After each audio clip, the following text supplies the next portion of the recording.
que a gente colocou para essa mesa redonda sobre mulheres e meninas na ciência. Então, para pensar sobre estratégias para a gente fortalecer a nossa comunidade. Então, as principais perguntas que a gente queria colocar para iniciar esse debate seriam quais as estratégias que podem ser usadas para fortalecer essa comunidade de mulheres na ciência, quais as atitudes individuais que podem ser tomadas e quais as atitudes institucionais que devem ser cobradas. Então, a gente tinha pensado essa roda inicialmente para 3 convidados estarem com a gente, mas infelizmente a Monique não pôde estar conosco. E acho que a gente aqui, inclusive, pensando em estratégias de fortalecer a comunidade, entende que uma mulher que tem um filho pequeno, que acabou de mudar de estado, enfim, as coisas se complicam e esses imprevistos acontecem. Mas então, Alan e Graciela, se vocês quiserem falar por até uns 7 minutinhos nessa parte inicial, e aí depois a gente abre para todo mundo fazer perguntas. Então, eu vou por ordem alfabética, se vocês não se importarem. E aí, Alan, se quiser começar aí com a sua fala, agradeço a presença. Bom, boa tarde. Estão me ouvindo? Bom, boa Sim. tarde a todas e todos. Quero começar agradecendo o convite de poder estar aqui, de dividir essa mesa com a Graciela e com todas e todas que estão aqui nos ouvindo. Parabenizar pela organização do evento, né? Eu não pude acompanhar todas as partes, mas ainda tem amanhã, tem a fala de manhã, tem a minha fala também, então é muito bom poder estar aqui com todas e todos vocês, discutindo questões assim tão fundamentais, né? Acho que pensar as questões de gênero, né? E, sobretudo, trazendo a discussão das mulheres e das meninas na ciência, as estratégias, né, de fortalecimento da comunidade científica, da comunidade escolar, pensando o contexto do trabalho no sentido de criarmos um ambiente muito mais afetuoso, né, e receptivo para pessoas que historicamente sempre estiveram de fora assim desse espaço. Então acho que isso é muito importante e nesse sentido parabenizo assim a iniciativa, né, desse evento e dessa mesa. Eu acho que uma estratégia fundamental é que sempre os eventos científicos, que a gente tem espaços assim como esses para discutir essas questões, né? E não entendendo as questões de gênero nas várias intersecções, né? A gente não vai dar tempo de falar aqui sobre todas elas, mas amanhã também eu quero trazer alguns temas, alguns pontos sobre esses, mas pensando as questões de gênero nas várias intersecções, eu acho que é crítico assim para a gente poder avançar nessas estratégias, assim, né? Ampliar, inclusive, o conceito de gênero. Então, dadas essas 3 perguntas, quais as estratégias podem ser usadas, as atitudes individuais, né, e as atitudes institucionais, eu gosto sempre de pensar, como eu estou muito focado nas questões raciais, na intersecção de gênero, né, e a partir dessa leitura do letramento racial do mundo nas intersecções de gênero, eu gosto sempre de pensar as estruturas, as instituições, pensar a subjetividade, né? Então, as atitudes individuais elas são fundamentais. Eu acho que essa estratégia da autocrítica, da reanálise, né? Dessa viagem subjetiva, ela é fundamental, né? Eu acho que então é uma estratégia importante para nós na formação inicial, sobretudo, né? Ela é muito importante a gente de algum jeito criar métodos, estratégias de fazer com que as pessoas despertem a sua subjetividade, ou seja, que os homens se vejam como gênero. Eu acho que essa é uma estratégia fundamental, né? Quase sempre, e amanhã eu vou retomar isso, mas quase sempre os homens não se veem nessa categoria gênero. Então, é uma posição muito superior e de privilégios.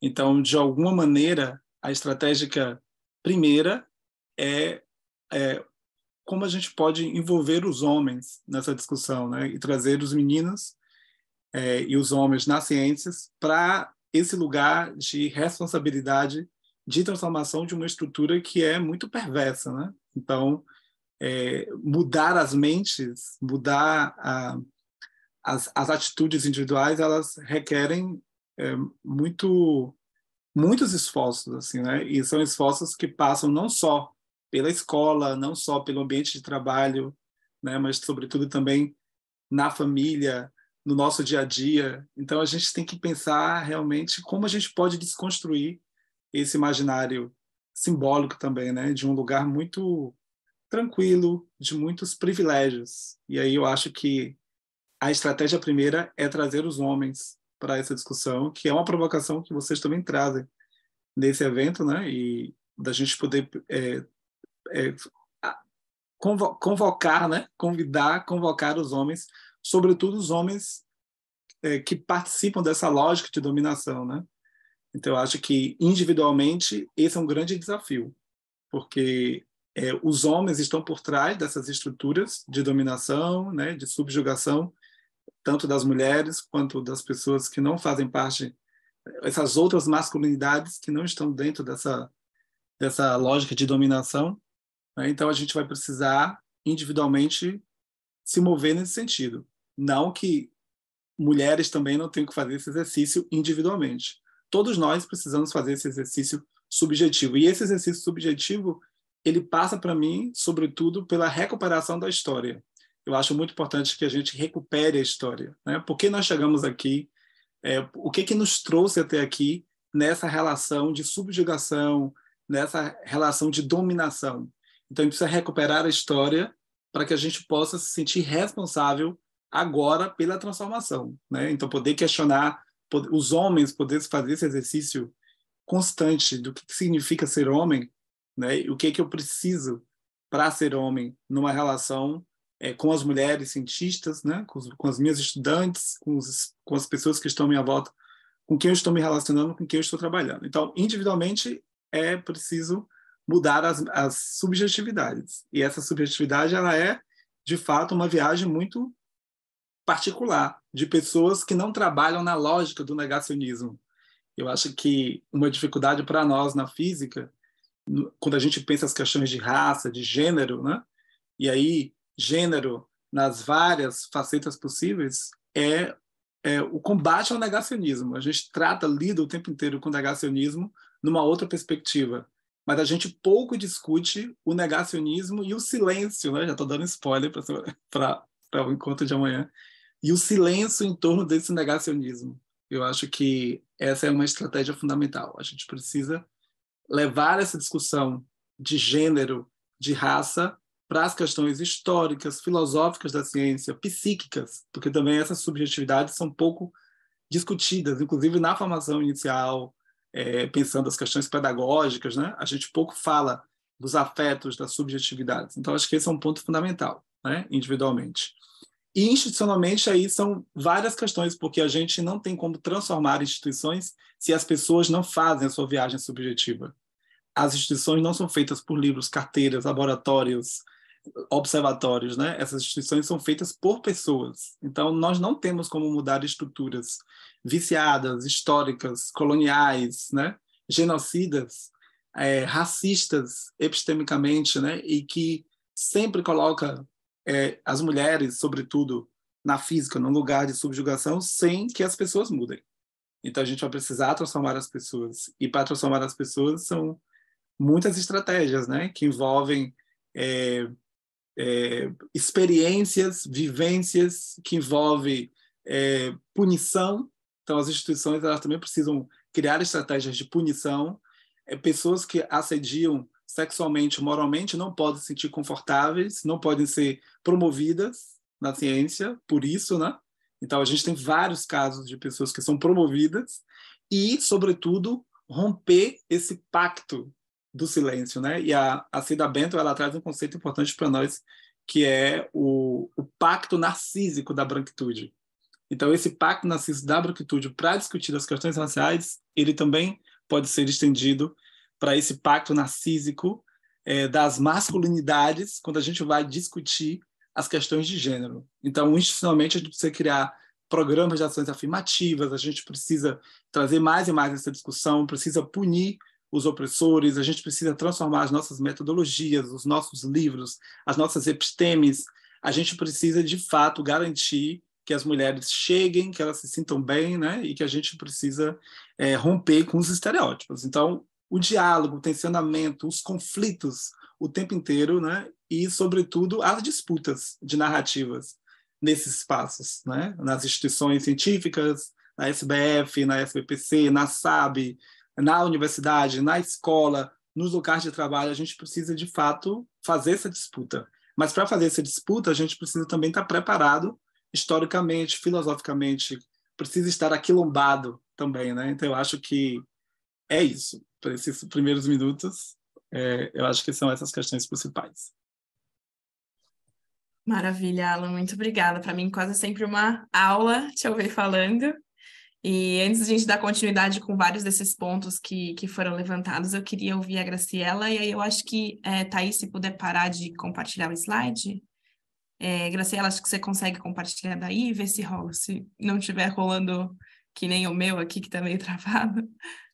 Vamos ver. Bom, boa tarde para todos e todas. Eu tenho que compartilhar o desktop, né? Assim, vocês estão vendo? Perfeito. Se conseguir colocar em tela cheia, aí fica show de bola. Nossa, mas aí... Mas se não der também... Você está pedindo mais demais para uma perdida que nem eu. Peraí. No visualizar... clica no visualizar, Graciela. Lá em cima. Vi. Aqui, né? Não. Aí, eu estava pensando mais na barrinha azul, em cima mesmo. Aqui? Foi. Pode ser assim? Perfeito. Tá bom. Obrigada. Bom, primeiro eu queria agradecer pelo convite. É um prazer estar aqui hoje, de novo, né, com o Alan. Prazer ouvir o Alan e as coisas interessantíssimas e muito inteligentes que ele sempre traz.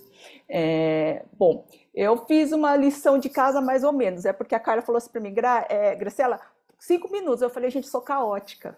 Se não tiver uns slides, eu não vou conseguir, ninguém vai me entender. Então, eu fiz esses 3 slides só para me ajudar. Assim. Bom, primeiro, o que eu pensei, né, nessa fala tão rápida é um pouco refletir com vocês, né, o que uma pessoa da área de educação, de ensino de ciências, poderia contribuir nesse diálogo. Né? E para isso, eu resolvi trazer algumas questões que são questões que vão dialogar com isso que vocês propuseram, né? E que é um pouco a gente pensar em termos do macro para o micro. Né? E isso perpassa, portanto, a gente olhar os desafios que são impostos pela sociedade para as meninas, né? Para as mulheres e depois, né, na universidade para as mulheres. Por que eu faço essa provocação? Né? Porque o macro, ou as questões sociais mais amplas, elas não são triviais, elas nos informam e elas nos formam de uma maneira que faz com que a gente sempre fique em situações das quais a gente não reflete sobre os nossos atos. E isso é um dos problemas, vamos dizer assim, dessa questão que eu quero trazer para vocês. Né? Eu sempre mostro esse gráfico, tem um monte de outros gráficos, mas eu achei esse interessante, porque esse são o Enem de 2016, 17, 18, 19, e vocês vão ver nesse mapa da cidade de São Paulo as notas que os estudantes da escola pública tomam, né, em ciência da natureza, em que os mais claros são notas menores e os mais escuros notas maiores. E por que é interessante esse mapa? Né? Esses trabalhos de geoespacialização que a gente tem feito lá no grupo de pesquisa, eles mostram, né, o quanto que a educação ela está estritamente ligada, né, à questão da desigualdade social. Né? Se você olha para a cidade, né, o centro ou os bairros que a gente considera com maior capital econômico, né, e mais acesso a bens culturais, são aqueles também onde possuem as escolas onde os estudantes vão melhor em ciências da natureza. Né? E a grande questão que eu faço, uma questão até muito pessoal, mas que me marca muito, é que a gente fez algumas análises com o PISA da América Latina e a gente não encontra diferenças significativas de notas de ciências da natureza entre meninos e meninas. Né? Na verdade, as meninas vão até um pouco melhor. E eu fico me questionando que cargas d'água o meu curso de física, de licenciatura em física, sempre tem muito menos mulheres, meninas, do que meninos, né? E essa questão me leva, né, a pensar quais são essas maneiras de refletir isso, né? Como é que a gente pode construir reflexões nossa para que a própria universidade consiga fazer com que esse espaço muito masculino, né, seja também o espaço dessas meninas, mas mais do que isso, dessas meninas periféricas, né? Por que eu estou falando da periferia? Né? Porque ela é um espaço onde existe um emaranhado de sujeitos, de reflexões, das quais a gente tem dificuldade, ou pelo menos, na minha opinião, e por isso que a gente vai discutir juntos, que a universidade tem dificuldade de trazer para o debate. Isso leva a universidade a não ser um espaço de possíveis para essas meninas, né?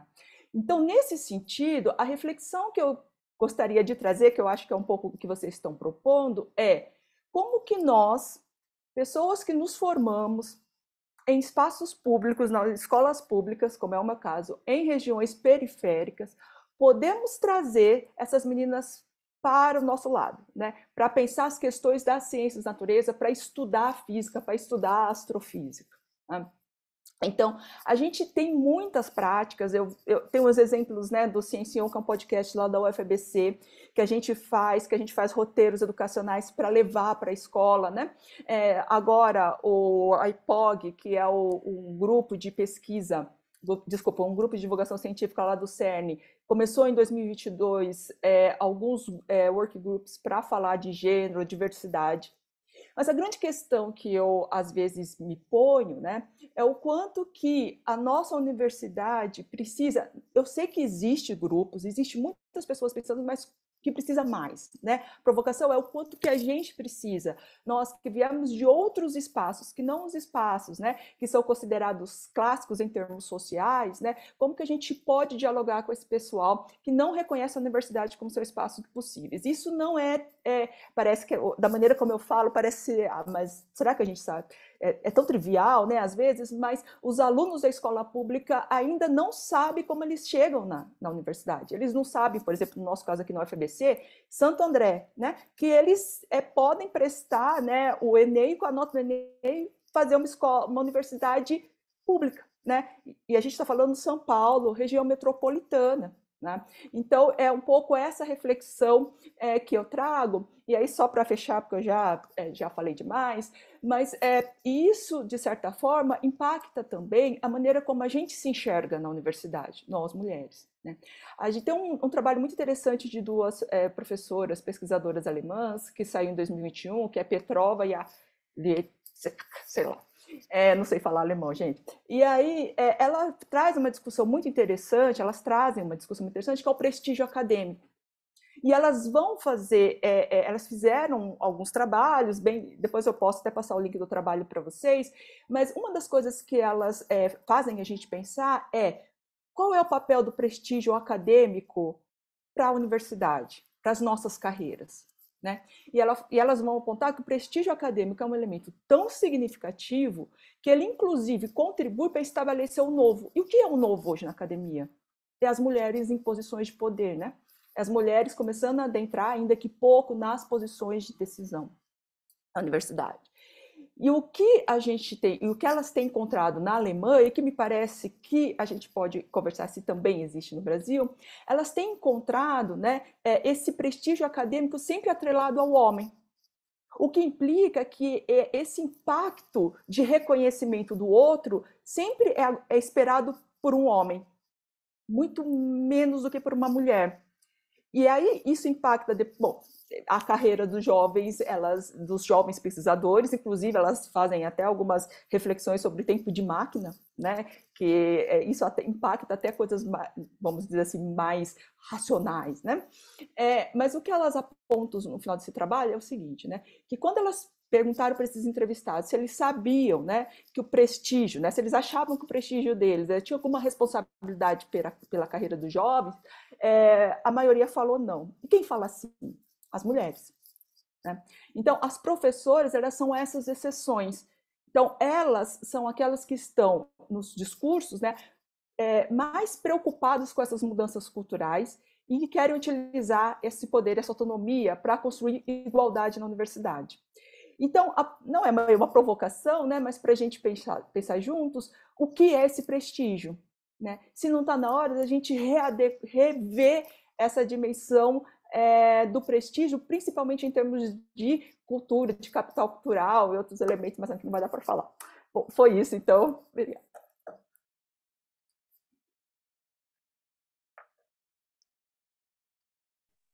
Muito obrigada pelas duas contribuições, acho que já deram bastante pano para manga. E eu queria fazer um primeiro gancho, mas também queria dizer para as pessoas levantarem a mão, né, para fazerem suas colocações, suas perguntas também. Mas eu estava pensando, né, nessa pesquisa que a Graciela apresentou e recentemente, né, eu estou morando aqui na Alemanha e apresentaram uma que era diferenciando os países de, entre muitas aspas, primeiro mundo com países em desenvolvimento. E nos países de primeiro mundo, muitas vezes a discrepância, né, a quantidade de homens é muito maior do que a quantidade de mulheres, porque eu acho que tem esse vínculo de uma certa tradição, né, de uma coisa colonial, de uma coisa opressora.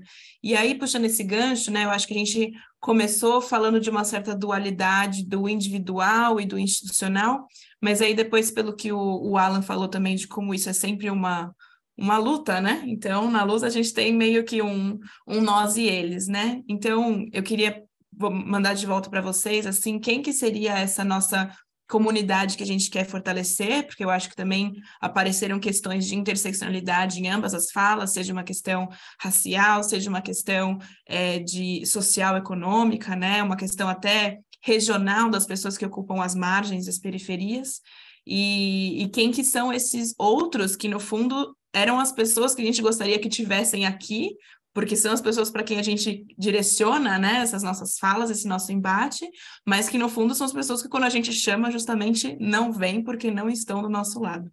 Então, se vocês puderem comentar sobre isso.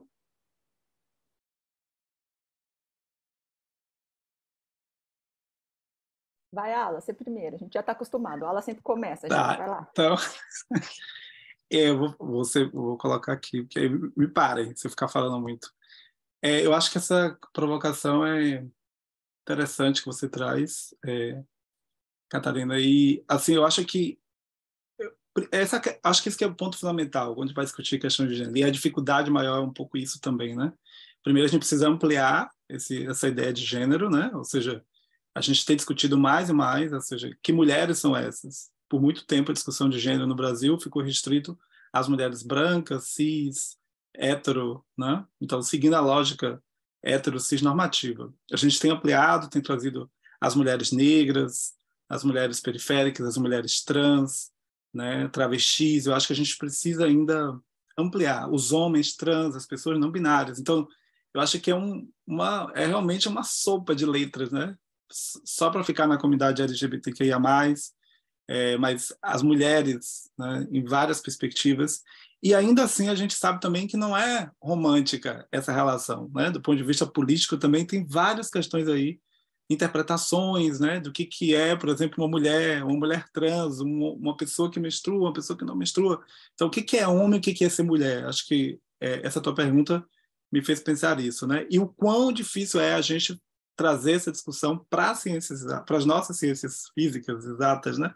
É muito difícil fazer essa discussão. A gente tem aquele dado da SBF, onde você tem 2% da comunidade que se autodeclara trans, né, pertencente a essa comunidade. Então, a gente tem, de fato, uma comunidade hegemonicamente cis, né? E o quanto esse sistema com C, ele é tão opressor, ele passa, de fato, a ser um rolo compressor nessas discussões. E aí, quando a gente pensa nos contextos culturais, eu também acho que, quando a gente compara as áreas, a pedagogia tem muitas mulheres, né? Algumas áreas têm muitas mulheres, tem poucos homens no dia a dia do trabalho, mas mesmo ali, nas posições de poder, estão os homens. Os homens também dominam nessas áreas onde são maioria mulheres, né? Os homens estão nas posições de poder, eles estão dominando, eles estão articulando esse capital cultural. Quando a gente olha para a física em contextos outros, tem um artigo que saiu recente, assim, né? 2 anos mais ou menos, por exemplo, o contexto da física em mulheres de países islâmicos, que tem aí uma questão, uma outra categoria que a gente também pouco discute, que é a espiritualidade. Então, quando a gente intersecciona, por exemplo, essas mulheres nos países islâmicos que professam a fé islâmica, elas são maioria na física. Elas não são minoria, como, por exemplo, acontece nos países, entre aspas, ocidentais. Então, isso também nos envia alguma informação importante de que essa subrepresentação de mulheres na física, de fato, está conectado às nossas relações sociais, né? Não é um dado natural. Então, eu acho que isso falta no nosso contexto. A gente precisa desnaturalizar a subrepresentação de mulheres, a gente precisa desnaturalizar a subrepresentação de pessoas negras, trans, travestis, de indígenas, de pessoas PCDs. Então, eu acho que, para a nossa área, há essa dificuldade cognitiva até de pessoas que estão numa posição que a inteligência é sempre tratada como uma característica muito marcante, né? Isso me choca por vezes, né? E eu já ouvi, inclusive, em várias falas, né, pessoas que estão fazendo pós-doutorados, que são professores titulares, né, e que acham que as mulheres, biologicamente, elas nasceram para o cuidado. Então, biologicamente, elas vão ser professoras, elas vão ser enfermeiras, porque essas profissões têm muito mais a ver com a mulher, porque a mulher está ligada ao cuidado, às emoções. Então, a gente entra na binaridade colonial, né, que de fato está na base dessas distribuições assimétricas e hierárquicas de poder, né, quando se pensa na física. Então, eu acho que a gente tem que pensar nisso, né? Quem são as pessoas que a gente gostaria que tivesse, né? Que ciência é essa que a gente quer construir? Para mim, pelo menos do jeito que eu tenho trabalhado, é uma ciência mais diversa possível. Se a gente tem pessoas trans que querem ser físicas, astrofísicas, elas precisam ter esse direito garantido, né? Pessoas negras, PCDs, indígenas, mas não é só chegar, porque não é só o acesso. Eu acho que a nossa questão fundamental aqui para a gente pensar esse lugar, e aí o papel das instituições, é a permanência dessas pessoas. Porque elas até chegam, e têm chegado muito com a ação afirmativa na graduação. Mas esse processo, essa trajetória, ela é tão perversa, ela é tão atravessada de todas essas opressões, que essa permanência ela fica insuportável. Então as pessoas desistem. Ontem mesmo encontrei uma aluna que desistiu da astronomia aqui, né? E ela me contando que ela está na letras e está feliz na letras porque é outro ambiente, né? Então essa trajetória ela não pode ser do jeito que está sendo e que tem sido. Ela precisa ser de novo afetiva e a afetividade não tem nada a ver com a perca da razão. As pessoas não deixam de responder, de resolver o átomo de hidrogênio porque são mais afetivas. Acho que a gente tem que mudar um pouco esse ambiente, né? E aí, claro, às vezes até termina a graduação, mas nem segue, porque não quer mais saber disso, então não vai fazer mestrado, não vai fazer doutorado, não vai conseguir entrar, porque as barreiras são muitas, né? Depois dos concursos públicos. Então, eu acho que essa pergunta que você nos coloca, ela é fundamental, assim, a gente vai precisar mais e mais aprofundar, né? E eu acho que, para isso, nós temos que trazer essas pessoas que estão ocupando as posições de poder para essa discussão.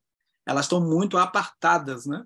E, consequentemente, essas pessoas são homens brancos, homens que se colocam heterossexuais, cis, né? Que muitas vezes as mulheres estão em casa cuidando do filho, né? Então eles nem se preocupam com os filhos. E aí tem também uma discussão da maternidade que eu quero voltar depois também. Então acho que, por enquanto, são esses aspectos assim que eu queria trazer.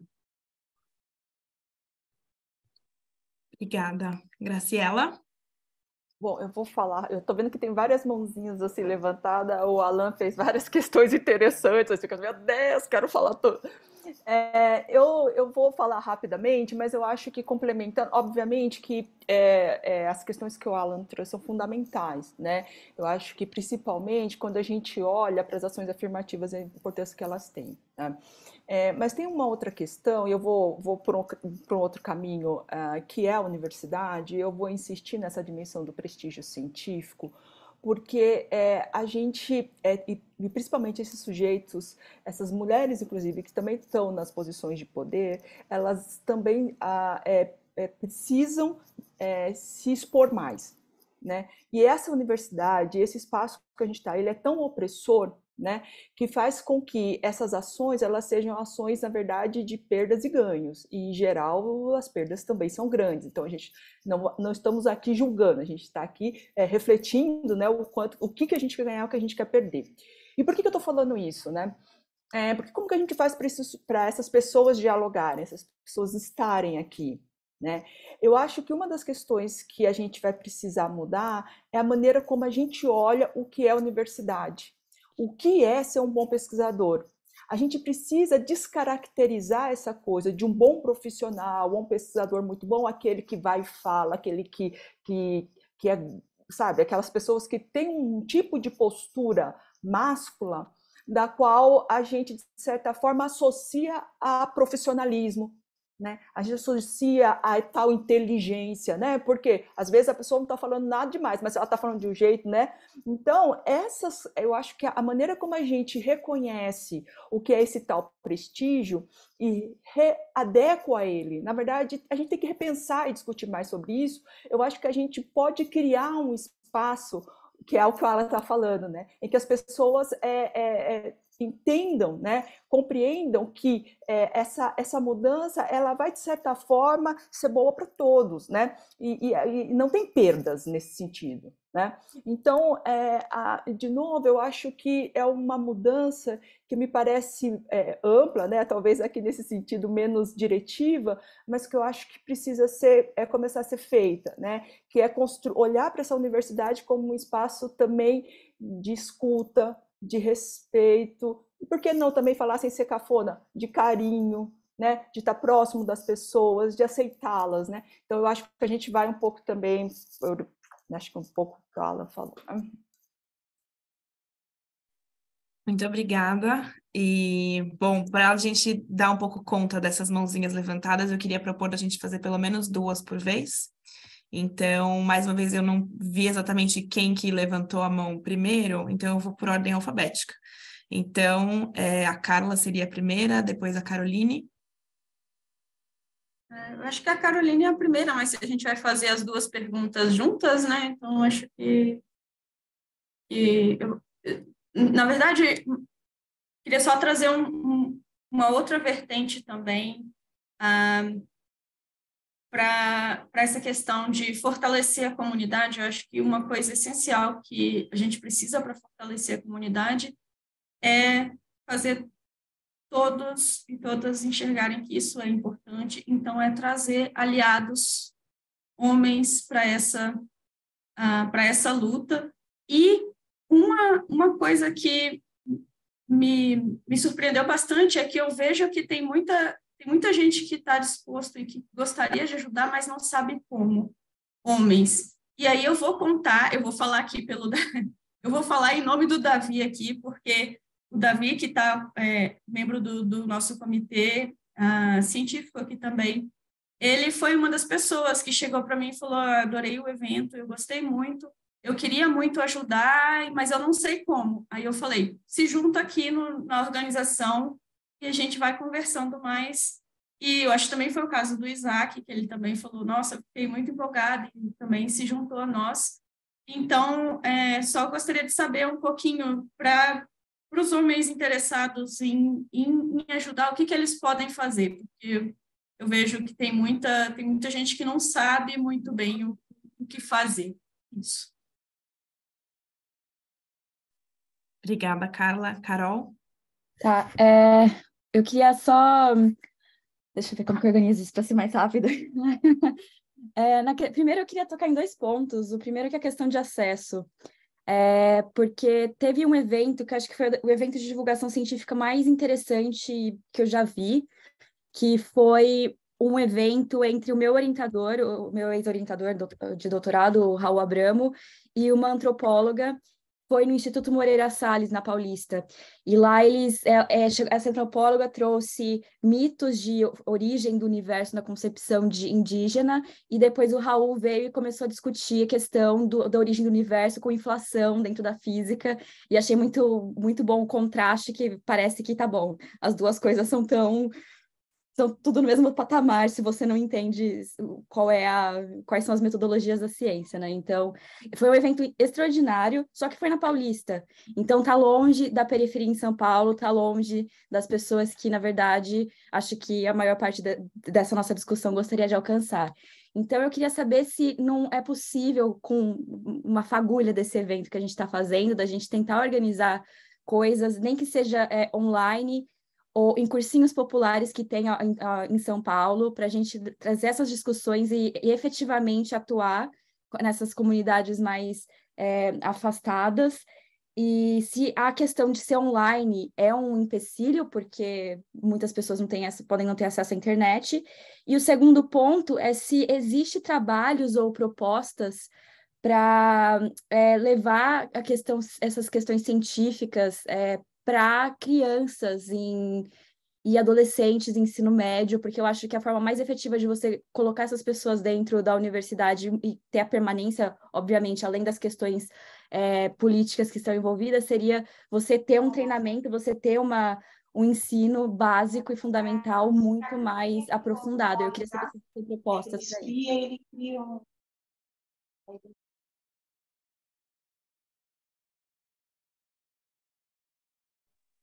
Obrigada. Será que a gente pode mudar a ordem um pouquinho só dessa vez? E aí começa a Graciela e o Alan para dar uma alternadinha?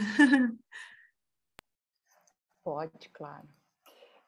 Bom, eu acho que o que a Carla traz a Carla agora é colega de trabalho aqui no UFABC também, né, Carla?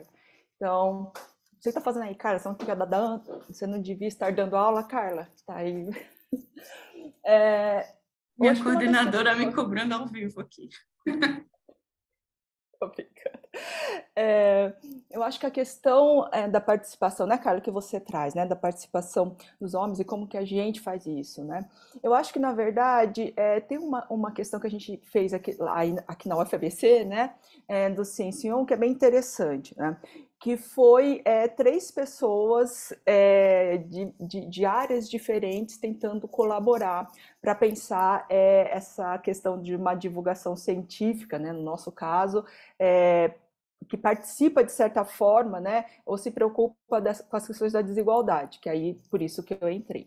Então, eu acho que um elemento que tem martelado muito, né, ao longo do tempo é o quanto que a gente consegue trabalhar de uma maneira em que a gente possa envolver várias pessoas, né, trabalhando nessa temática. Então, o quanto que a gente consegue fazer projetos que ele já se inicie com esses diferentes olhares. No nosso caso, deu certo, né? Tem sido uma experiência bastante interessante. E essa prática é uma prática de muita paciência, porque no final das contas, né, o Alan já provocou a gente, heterocis, branco, privilegiado, né? Então é um processo de muita paciência, mas também às vezes gratificante e às vezes também não, né? Não vamos aqui dourar a pílula, né?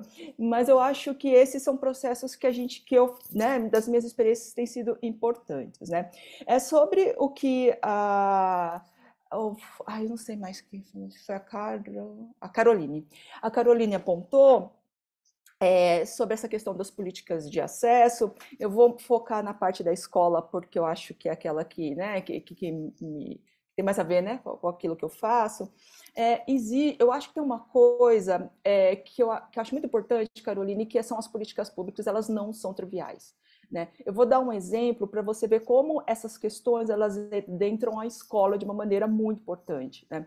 Eu fui avaliadora do PNLD, que é o Plano Nacional do Livro Didático, que leva livros didáticos para o Brasil inteiro, e é um projeto super importante, uma política pública educacional importante. E assim, quando a gente abre, vou dar um exemplo só, um livro para analisá-lo, uma das coisas que a gente tem que ver é se as mulheres estão sendo representadas de uma maneira ativa na sociedade e tudo mais. E aí você abre os livros e tem lá a mulher branca no laboratório, a mulher branca sendo médica e a mulher negra tem enchente, né? Uma imagem de enchente, tá? A mulher negra, né? Ou uma situação de pobreza, de fome, discussão, tá? A mulher negra. Então, quando a gente... Eu estou dando esse exemplo porque a gente reprovou essa obra por causa dessa discussão, porque você tem discussões, leis na Constituição da representatividade negra, quilombola e tal. Então, por que eu estou falando isso, né? Porque essa dimensão desses debates que a gente está colocando aqui, eles são importantes e essas práticas elas são relevantes, mas a gente ainda precisa lutar muito para que essas políticas continuem. Né, continuem porque elas são fundamentais para esse processo de formação. Então, porque você falou isso, eu lembrei e eu acho importante trazer. Né? E nesse sentido, por mais que pareça trivial, às vezes o livro didático é o único livro que entra numa casa, né? Por várias razões. E essas representações da mulher negra como cientista ou como advogada, elas são muito relevantes. Então, esses são pequenas grandes coisas que a gente considera para a educação básica, né? Além dos processos de formação, né? Eu acho que aí o Alan pode complementar, né? Tá, vamos lá. Então, Carla, a primeira provocação, né? Como é que os homens podem ajudar, né? Podem contribuir? Eu diria que é bem complicado, assim, né? Falar sobre todos esses aspectos, mas acho que o primeiro aspecto para os homens, sobretudo os homens que estão aqui me ouvindo, né? Porque eu também estou aqui muito para dialogar com os homens. E acho que a primeira coisa é reconhecer o protagonismo no processo que é violento. Eu acho que esse é o primeiro aspecto, né? E eu acho que se a gente estende isso para as estruturas de poder, de como a física, a astronomia, as ciências exatas se articulam, essa é a grande chave. Os homens precisam se ver nesse lugar de protagonismo, né? De que está ali, foi colocado ali, foi criado desse jeito e precisa se repensar. Então, eu acho que esse processo de novo, recuperar essa história, de entender o que significa o movimento organizado politicamente das mulheres. Eu acho isso fundamental. Qualquer discussão de gênero sem o movimento organizado das mulheres, sem o movimento organizado LGBT, por exemplo, trans, né? Trans, travesti, os movimentos específicos, eu acho muito complicado a gente fazer discussões sem essa aproximação, né? Então, acho que os homens precisam fazer esse movimento, entendendo que esse processo de movimento das mulheres é um processo curativo para os próprios homens. Então, as mulheres estão ali na sua luta centenária, né? De muito tempo, de séculos e séculos, e os homens sempre num lugar muito tranquilo, muito confortável. Então, eles precisam se mover para entender que luta é essa das mulheres, não é mimimi, não é bobagem, né? É um movimento que é importante para tensionar essa própria existência dos homens. Então, acho que essa aproximação aos movimentos, aos coletivos, onde é que tem um coletivo de mulheres? O que estão discutindo? O que está acontecendo? Que primeira onda é essa? Que segunda onda é essa? Que terceira onda é essa? Que quarta onda é essa? Que, na verdade, não são ondas, né? São tsunamis. O que está rolando? Né? Por que as mulheres estão tão organizadas? Então, acho que essa consciência política histórica, ela é fundamental. Porque não basta só, a gente já discutiu aqui, né? Não basta só ser mulher para defender as questões das mulheres. A gente viu o que Damares fez recentemente. Não basta só ser negro para defender as questões negras, porque a gente viu também o que fez o presidente da Fundação Palmares. Então, essa representatividade ela é importante, mas ela sozinha, sem consciência política, sem consciência histórica, ela não nos ajuda. Então, eu acho fundamental para os homens que querem ajudar se aproximar desse contexto histórico, entender o que é o movimento feminista, os movimentos feministas no plural, né? O que ele significa, o que esses movimentos estão propondo, o que é o movimento trans, travesti, e aí, a partir dessa consciência política, histórica, né, de entender que esse movimento é curativo para os próprios homens, entendendo e se reconhecendo no lugar protagonista de violência, aí pensar em agir. Imagina se os nossos colegas que estão nas posições de poder agissem diariamente, aprovando políticas públicas, não fazendo mimimi para aprovar certas propostas que a gente manda que não vão se beneficiar, tipo, por exemplo, a questão da maternidade, que eu acho que é uma coisa bem tranquila, e eu digo de dentro, assim, do que eu vivo aqui, né, em outras instâncias. É muito tranquilo até fazer esses movimentos, porque há um consenso que também vai impactar a carreira dos homens, e os homens acabam aprovando. Mas se você vai para outras questões que não são tão consensuais, a gente vai ver o quanto essa masculinidade ela se aflora, né? Então, eu acho que reconhecer essa luta histórica e aí buscar as estratégias locais nessa micropolítica de transformar. As falas, por exemplo, dos meninos aqui na física, a gente tem esse é meu professor, eu vou mostrar amanhã algumas falas. Esse é meu professor, esse é meu colega. As falas que os meninos dirigem às meninas, que os homens professores dirigem às estudantes, ou às colegas, ou aos colegas gays, ou aos homens trans, entende? Então, assim, a gente precisa rever essa linguagem. E aí os homens podem tensionar os outros homens. Chega de broderagem, chega de passar o pano. É esse silêncio também que eu quero trazer amanhã, que também os homens precisam quebrar. E os homens também precisam quebrar o seu auto-silêncio, assim, né? Acho que essa estratégia também de falar de si também precisa ser algo importante, porque parece que só as mulheres podem falar de si, né? Só as mulheres se sentem à vontade de falar de si. Os homens não querem falar de si. E não querem falar de si desse lugar de propagação de violência. Então, acho isso fundamental. E é importante, de fato, trazer os homens. Acho que os homens é parte fundamental em quase todos esses processos, né, que nos atravessam. E aí, para a Caroline, Caroline, eu quero te dizer o seguinte. Primeiro, essa coisa dos currículos. Perfeito. O Raul está lá falando da cosmologia hegemônica, e a antropóloga fala das cosmologias. Aí todo mundo se entende, vai embora. Mas quando você vai trazer isso para o currículo da física, e eu tenho essa experiência também violenta, quando você propõe uma disciplina para discutir questões ético-raciais numa perspectiva de cosmologias racializadas, aí você vê que vem com tudo. Se você vai discutir mulheres, as questões de gênero, se você faz um trabalho de pesquisa, uma aluna nossa acabou de defender uma dissertação sobre raça e gênero, as trajetórias de mulheres cientistas na física. Então, as pessoas ridicularizam, acham que esse trabalho é um trabalho inferior, porque não é um trabalho de física. O trabalho de física é só aquele que tem experimento, que tem hamiltoniano, entende? Então, assim, aí nessa hora eu quero ver como é que esses cientistas homens que falam das suas cosmologias hegemônicas se comportam. Porque aí vem a estratégia institucional e as mudanças individuais, subjetivas, que vão impactar no coletivo.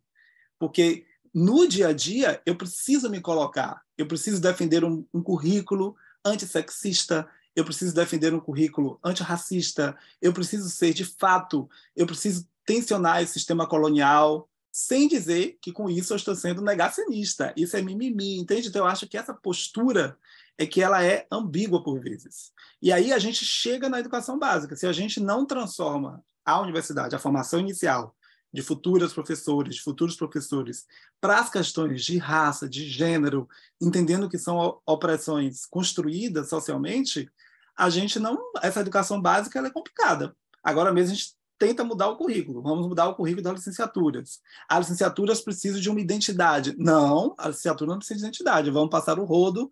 As físicas gerais têm que ser igual para todo mundo, mecânica tem que ser igual para todo mundo, essas questões particulares da educação não nos interessam. A gente está vivendo isso aqui agora. Então, não é nem séculos passados, está acontecendo agora. Você vai falar de curricularização da extensão numa perspectiva antirracista, antissexista? Não, não pode. Curricularização da extensão é fazer a física, essa física básica, conteudista, né? Então, é essa a dificuldade. Então, essa escola básica, eu concordo contigo, a educação básica ela é uma tecnologia fundamental para a gente transformar as estruturas do Brasil. Só que essa educação básica ela está desassistida. Ela é atravessada atacada o tempo inteiro por essas políticas de morte, né? E aí, quem está por trás disso? São as grandes fundações, colegas nossos que defendem certas posturas epistemológicas, né? Que são ainda muito positivistas, onde essas questões não podem entrar, não devem entrar. Então, eu diria que são disputas. O que a gente tem que fazer o tempo inteiro, eu acho que é isso que os movimentos feministas, LGBTs, né? Os movimentos negros, quilombolas, indígenas, compreendem muito bem. É luta e disputa. A gente precisa disputar a narrativa. E, para isso, vocês, cada um de nós que está aqui nos nossos lugares, como estudante de graduação, como estudante de pós, como professores, a gente precisa estar preparado para disputar. A gente vai precisar colocar em xeque o discurso meritocrático de que a física é só para alguns, que o problema está lá na periferia, né? Porque a periferia não tem problema, a periferia tem soluções, é a potência, e a gente precisa entender isso. Então, eu acho que são essas dificuldades. Eu acho que a questão do discurso e a questão da prática. né? O que está realmente explícito e o que está oculto. Então, eu acho que essas disputas, elas só vão... assim, o cerne da coisa só vai aparecer nessa luta mesmo, nessa experiência, nessa vivência que é a política. Então, isso que eu poderia te dizer, assim. Mas e aí para completar, né, para terminar, dizer, por exemplo, das diretrizes curriculares nacionais para as questões étnico-raciais. A gente completou agora, 9 de janeiro, 20 anos dessa política. Ela é implementada na física, os mestrados profissionais de física, astronomia, né? Se vocês pegarem os mestrados profissionais, quantos estão discutindo gênero? Quantos estão discutindo a questão das meninas? Tem estudos que mostram que as meninas, aos 6 anos, dos 6 aos 8 anos, já não reconhecem outra menina potência epistêmica. Aos 8 anos. Né? Então, aos 6 anos, 6, 7 anos, elas reconhecem. Elas reconhecem na outra menina uma potência, inteligência. 8 anos para cima já não reconhece mais. Então, onde é que isso aconteceu? Onde é que isso aconteceu? Lá na escola, na família, né? Na sociedade. Então, a gente precisa entender isso como parte de uma política que precisa avançar de um jeito estrutural. Né? Então, tem os movimentos individuais, mas na estrutura, em currículos, em termos de concursos públicos, aqui tentamos fazer uma ação afirmativa. Queremos mais mulheres na física. Vamos fazer uma ação afirmativa 20% para mulheres. Várias pessoas foram contrárias, inclusive algumas mulheres, não queriam, porque elas acham assim que elas têm capacidade para poder chegar na física, entende? E em bancas de concurso do mesmo jeito. Se você tem 2 candidatas, mulheres, 2 homens, uma vaga, se você vai aplicar uma ação afirmativa, você tem dificuldade de fazer valer aquela ação afirmativa num discurso meritocrático. Então, aquilo que a professora Graciela traz do prestígio científico, o que significa prestígio científico, né? A gente precisa aprofundar isso na nossa comunidade. O que é prestígio científico? O que é meritocracia? Quando você traz as questões de gênero, quando você vai fazer justiça de gênero, essa palavra que eu queria, justiça de gênero, justiça social, justiça cognitiva, porque pensar em pessoas negras, por exemplo, é pensar justiça cognitiva. A maioria das pessoas que estão na universidade não é negra, num país majoritariamente negro, né? A justiça de gênero, olha o abismo, né? E as mulheres estão chegando cada vez mais, mas olha ainda o abismo em termos de salários, de possibilidades, de oportunidades. Olha o extrato dos departamentos dos institutos de física do Brasil, a quantidade de mulheres mínima, né? Então, assim, é sobre isso. Falei demais, né? Obrigada. Eu estou preocupada porque o tempo está correndo aqui, mas a gente, se pudesse, ficaria muito mais. Então, eu vou fazer um convite um pouco ousado, da gente passar 10 minutinhos do nosso tempo, só para a gente conseguir fazer essa última rodada de perguntas. E aí, quem precisar sair, fica à vontade e a gente continua essa discussão no Slack. Mas então, eu queria pedir para Paola, Rodrigo e Thaís, se puderem também direcionar a pergunta para um dos dois, também a gente consegue acelerar um pouquinho mais para encerrar. Então, seguimos por ordem alfabética, vamos começar pela Paola, por favor. Bom, então eu acho que eu vou direcionar a minha pergunta. Na verdade, não é uma pergunta, é um ponto que eu queria levantar, mas acho que eu vou direcionar para o Alan, porque contrapõe um pouco essa questão das iniciativas organizadas, né? Porque o ponto que eu queria levantar é mais pelas iniciativas individuais. E, assim, não que isso de forma alguma vá substituir ou vá superar o que a gente alcança em grupo, o que a gente alcança de forma organizada. Então, assim, eu acho, concordo que a gente tem que se organizar sim, inclusive e sobretudo politicamente. E aí, tendo isso em mente, somado a isso, eu acho que tem algumas atitudes individuais que a gente consegue tomar de uma forma mais imediata. E que são coisas que parecem muito pequenininhas, só que eu acho que no final das contas tem uma importância gigantesca. E principalmente para quem já está fazendo pesquisa, participando de colaborações, eu acho que tem algumas perguntas que quando a gente começa a se fazer, a gente começa a ficar assustado com as nossas próprias respostas. Então, assim, quantas colaboradoras mulheres nós temos? Quantos colaboradores negros nós temos? A gente faz algum esforço para alcançar essas pessoas? Então, assim, claro que de um ponto de vista de números, é difícil fazer isso na física, né? Porque realmente são minorias. Mas a gente precisa tentar fazer um esforço nessa direção. Então, assim, quando a gente vai citar alguém nos nossos papers, a gente procura pelo trabalho de uma mulher, pelo trabalho de alguma pessoa pertencente a algum outro grupo minoritário?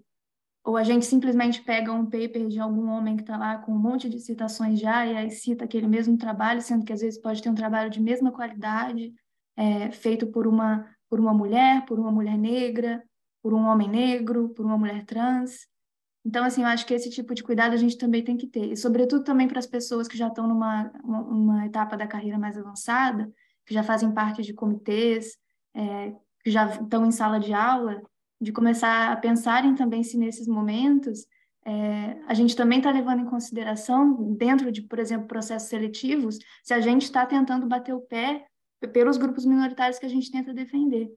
Então, assim, acho que são atitudes pequenininhas que a gente faz de forma individual, que não se comparam à atitude organizada, assim, como um todo, mas eu acho que ainda assim tem uma relevância. Obrigada, Paula. Rodrigo, por favor. Ok, olá, boa tarde a todos. Eu vou direcionar minha pergunta também para o professor Alan, desculpa, assim, que é mais uma coisa também eu como membro da organização do evento, sei que foi uma dificuldade que a gente teve no ano passado, que é a participação de homens nesse evento. E na edição anterior a gente tentou fazer um meia-culpa ainda, talvez a gente não divulgou da maneira correta, mas dessa vez a gente divulgou e a gente enfatizou que a participação de homens era... E eu identifiquei muito essa coisa que você falou do silêncio, da masculinidade para questões de gênero. E às vezes eu sinto, conversando com algumas pessoas, que eles tratam, inclusive, esse evento como se ele fosse uma coisa de divulgação, como se ele não fosse acadêmico o suficiente, sabe? O que não é verdade, como se ele não fosse acadêmico o suficiente. Porque aqui hoje a gente teve apresentações, a Rebeca fez uma apresentação de altíssimo nível, a Caroline fez uma apresentação de altíssimo nível, que poderia estar em qualquer evento de qualquer lugar do mundo.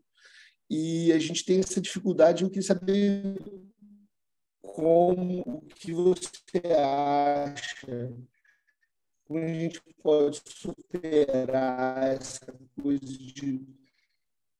de maneira prática, assim. Isso.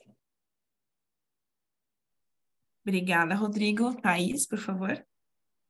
Então, no meu caso, não é bem uma pergunta, é mais um desabafo, porque eu estava lendo também os comentários do chat enquanto eu estou ouvindo a discussão, e eu acho que é muito ingênuo da nossa parte achar que você tá dentro, você entra na física e você mata ou morre, no sentido de que é uma competição gigantesca e todo mundo tem que publicar e tá cada um por si. A realidade não é essa.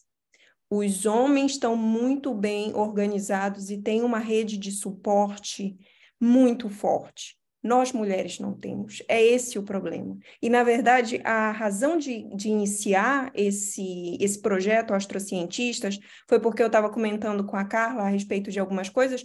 Nós somos pesquisadores de início de carreira.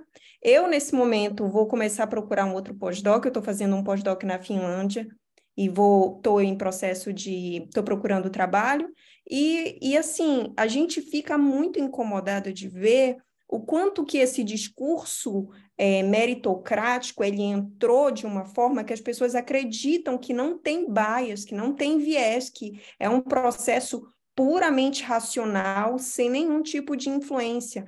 Quando, na realidade, você vê que, por exemplo, um cara entra para trabalhar com um professor, e esse cara ele vai conseguir pós-doc com um amigo desse professor. Não é do tipo, o cara recebe várias aplicações de pessoas que ele não conhece e ele vai julgar aquilo de forma completamente aleatória, sem ponderar. Não tem uma rede de suporte aí que as pessoas fazem questão de não mostrar, os homens que estão se beneficiando disso, para colocar de uma forma, não, o sistema é cruel mesmo, você tem que trabalhar muito, você tem que publicar muito, senão você vai perecer. Quando, na realidade, tem uma rede de suporte. A gente precisa se organizar e começar a criar as nossas redes de suporte para, de alguma forma, conseguir ter um pouco de estabilidade, porque é muito cruel, mas a gente não pode pensar que isso está acontecendo com todo mundo.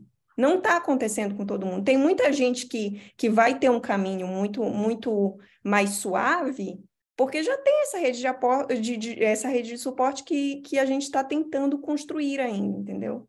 Então, isso me deixa um pouco chateada, porque eu consigo ver a diferença, sabe? Eu tenho um pouco de contato com algumas pessoas na Inglaterra, pessoas que estão mais ou menos no mesmo percurso que eu, e a gente sofre, é claro, esse período é muito instável, mas você vê que, curiosamente, alguns caras eles vão conseguindo pós-doc com amigos dos orientadores deles. E nessa, aí surge uma vaga de professor assistente, que não é muito noticiada, e uma vaga com CPF, como a gente costuma dizer.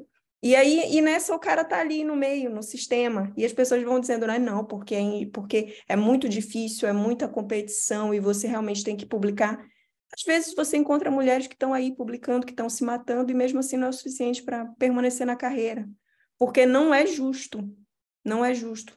É isso. Muito obrigada.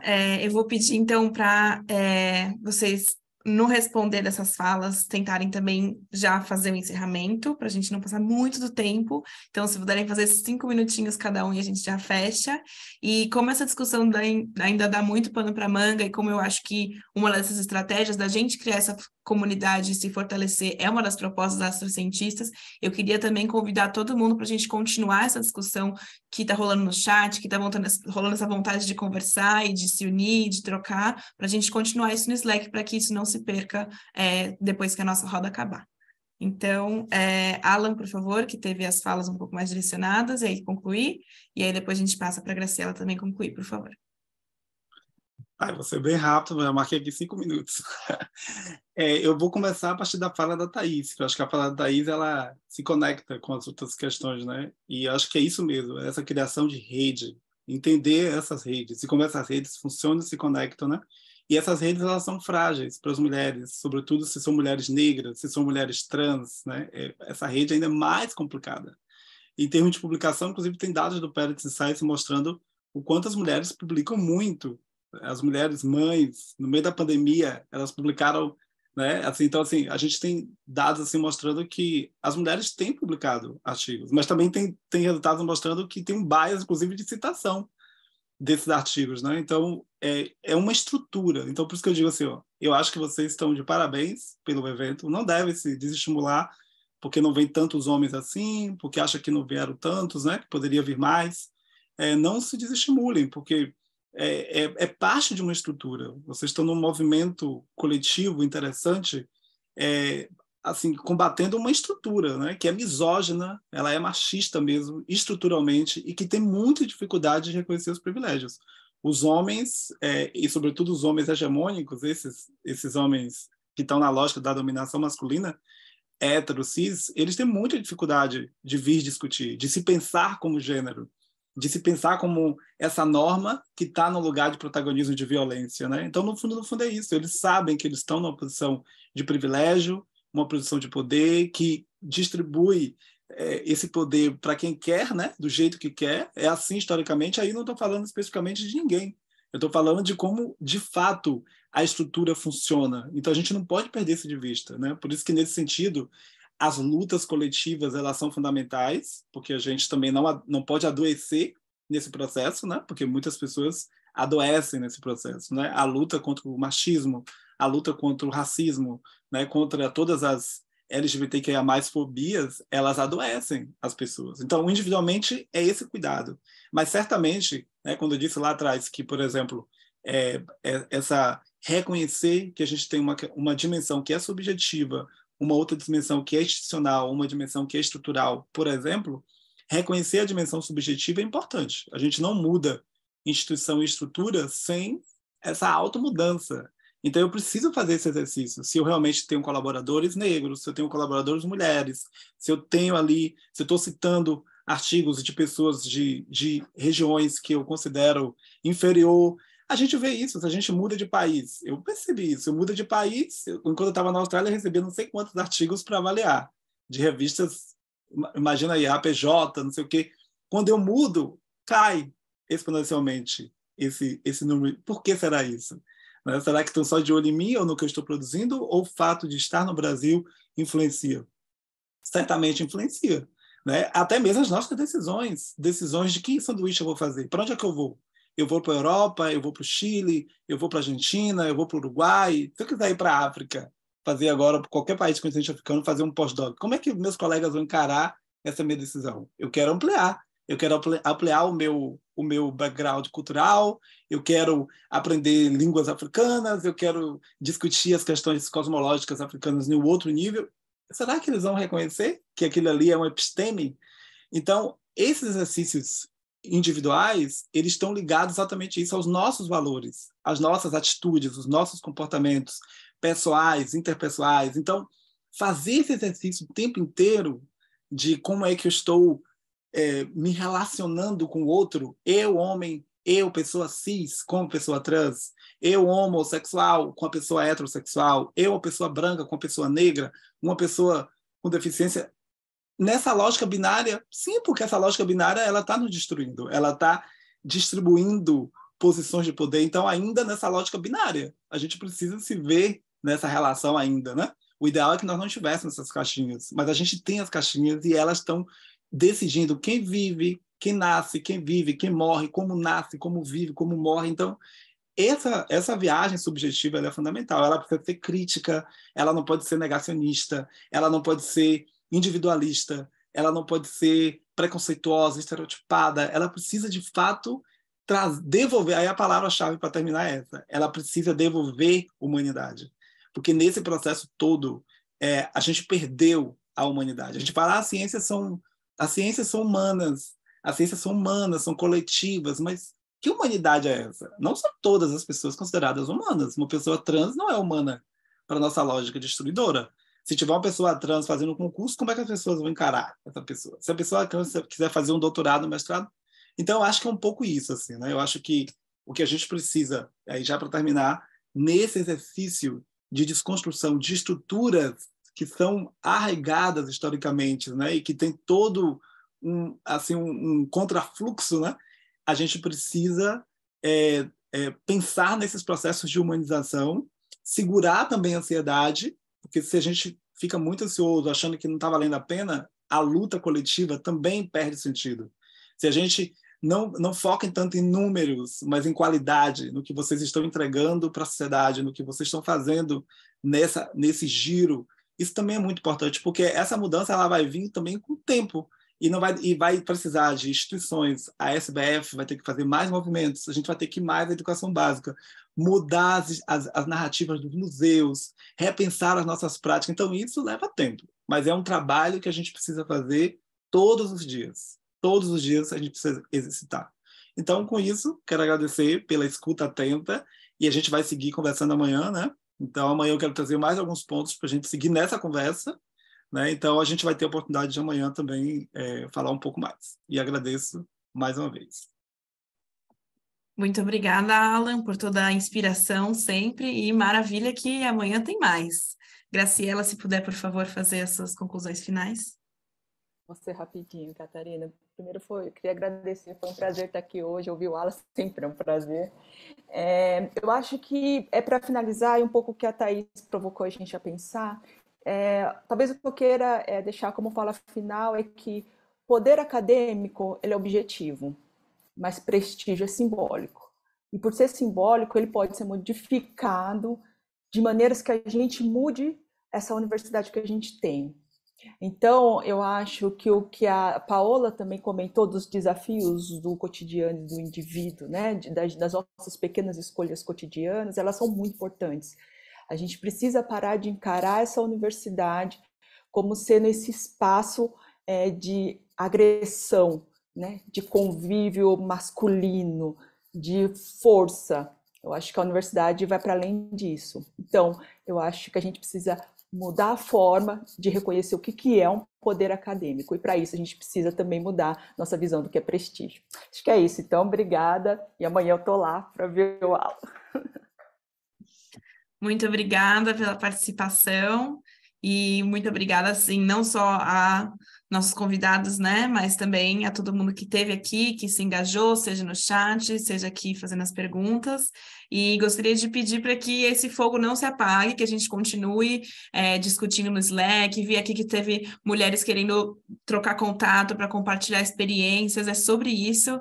Então, bora fazer a nossa parte para que a gente, né, juntos somos mais fortes. Então, muito obrigada também por terem estendido esses 10 minutinhos e a gente se vê amanhã às 9. Obrigada, pessoal. Obrigada, Graciela. Tchau, gente.